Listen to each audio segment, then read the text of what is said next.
ये सब हो पाया है इस शो के ऑर्गेनाइजर्स पर्ट्स ऑफ पुणे की और दिशा जी की वजह से, दिशा भाभी की वजह से। अब आप ये सोच रहे होंगे कि मैं इनको भाभी क्यों बोल रहा हूँ।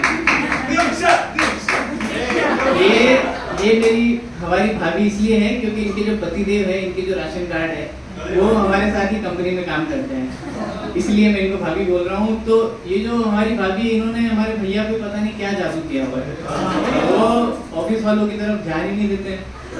तो मैंने सोचा एक बार मैं इनके घर होके आता हूँ, तो मैं एक बार यूँ घर निकल गया इनके। तो मैं जब जैसे ही घर पहुँचा अचानक से, तो हमारे प्रदीप भाई जो है वो बर्तन मांज रहे थे।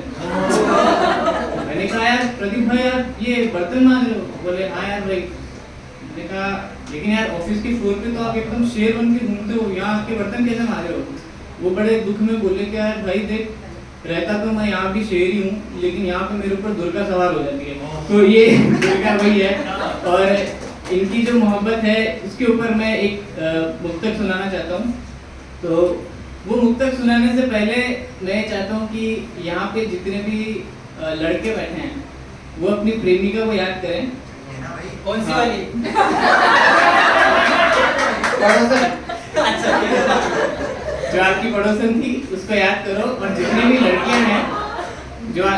लड़कियां हैं वो अपने प्रेमी को याद करो, अगर है तो, और नहीं है तो मेरे ऊपर ध्यान दो। मतलब मैं जो बोल रहा हूँ उसको सुनो।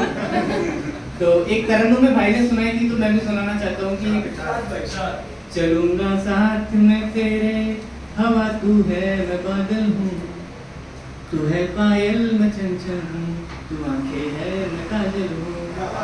चलूंगा साथ में तेरे, हवा तू है मैं बादल हूँ, तू है पायल मैं चंचल हूँ, तू आंखें है मैं काजल हूँ। रखूं महफूज मैं तुझको, मेरी बस एक ख्वाहिश है। रखूं महफूज मैं तुझको, मेरी बस एक ख्वाहिश है। अगर है धूप ये दुनिया, तुझे ढक लूं वो आंचल हूँ। अगर है धूप ये दुनिया, तुझे ढक लूं वो आंचल हूँ। और एक ऐसा मुक्तक सुनाना चाहता हूँ। जो बहुत सारे लोग होते हैं अकेले होते हैं, कोई साथी नहीं होता है मेरे जैसे और रुखसार बहन के जैसे। तो वो मुक्तक ऐसा है कि बारिश हो रही है, वर्षा का मतलब समझते हो ना, बारिश। वर्षा में परिंदों की पनाहें सूनी लगती है, वर्षा में परिंदों की पनाहें सूनी लगती है। हजारों साथ है लेकिन ये राहें सूनी लगती है। न कोई रूठने को है, मनाने को है न कोई, न कोई रूठने को है, मनाने को है न कोई। समा जाने को ना कोई, ये बाहें सूनी लगती है। समा जाने को ना कोई, ये बातें सुनने लगती है। और दोस्तों अभी शादी ब्याह का सीजन गया, और अभी तो नहीं है लेकिन अब आने वाला है।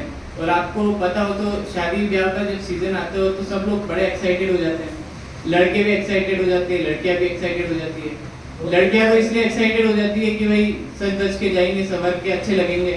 अब बताओ लड़के क्यों एक्साइटेड हो जाते हैं? अरे वैरायटी होती है बहुत, खाने में मिठाई भी होती है, मलाई भी होती है, इसलिए वो एक्साइटेड हो जाते हैं। तो ये शादी ब्याह की स्थिति है, इसके ऊपर एक मुक्तक सुनाता हूँ आपको।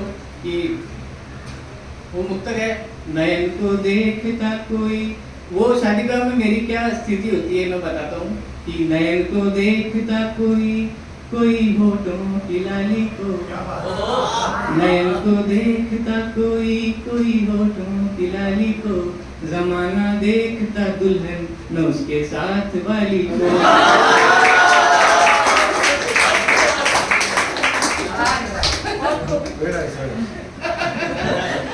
नयन को देखता कोई, कोई होठों की लाली को। जमाना देखता दुल्हन न उसके साथ वाली को। मिठाई है मलाई है, न जाने और क्या क्या है। कभी देखूं मैं थाली को, कभी दूल्हे की साली को। बहुत बहुत शुक्रिया दोस्तों। और एक कविता मैं सुनाता हूँ आपको आखिरी मेरी। कि एक दिन मैं मेरे दोस्त की प्रेमिका को देखकर पिघल गया। एक दिन मैं मेरे दोस्त की प्रेमिका को देखकर पिघल गया, मैं भी प्रेमिका ढूंढता ढूंढता जंगल तक निकल गया। एक दिन मैं मेरे दोस्त की प्रेमिका को देखकर पिघल गया, मैं भी प्रेमिका ढूंढता ढूंढता जंगल तक निकल गया। अचानक ठोकर लगी और एक बोतल फूट गई, सालों से सोए जिन्न की नींद टूट गई। अचानक ठोकर लगी और बोतल फूट गई, सालों से सोए जिन्न की नींद टूट गई। बड़ा सा जिन्न बाहर आया गुस्से में और चिल्लाकर बोला, मौत आई है किसके हिस्से में? मैं बोला, हुजूर कुछ दिख नहीं रहा, इतनी रात हो गई, मैं तो प्रेमिका ढूंढने निकला था, आपसे मुलाकात हो गई। वो बोला, तूने बोतल फोड़ी, अब तुझे मरना होगा। तूने बोतल फोड़ी, अब तुझे मरना होगा, लेकिन मरने से पहले तेरी आखिरी इच्छा को पूरा करना होगा। मैं बोला, हुजूर कुछ दिख नहीं रहा, थोड़ा रास्ता साफ कर दो और बोतल मेरी ले लो, इस बार मुझे माफ कर दो। वो बोला, मूर्ख बालक, जल्दी से मांग, क्या मांगना है, उसके बाद फटाफट तुझे सूली पे टांगना है।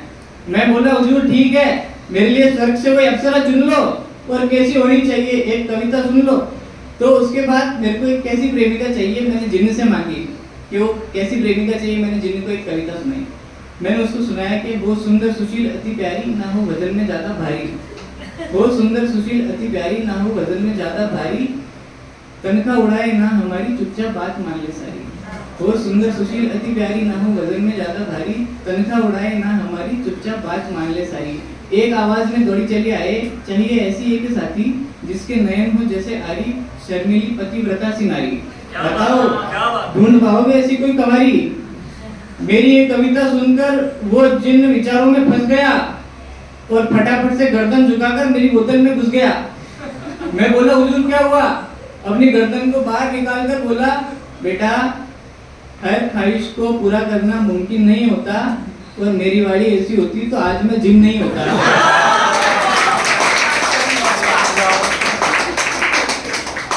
रास्ता साफ कर दिया है, तेरी कविता को सलाम है, ढक्कन बंद कर ले, आज से जिन्न तेरा गुलाम है।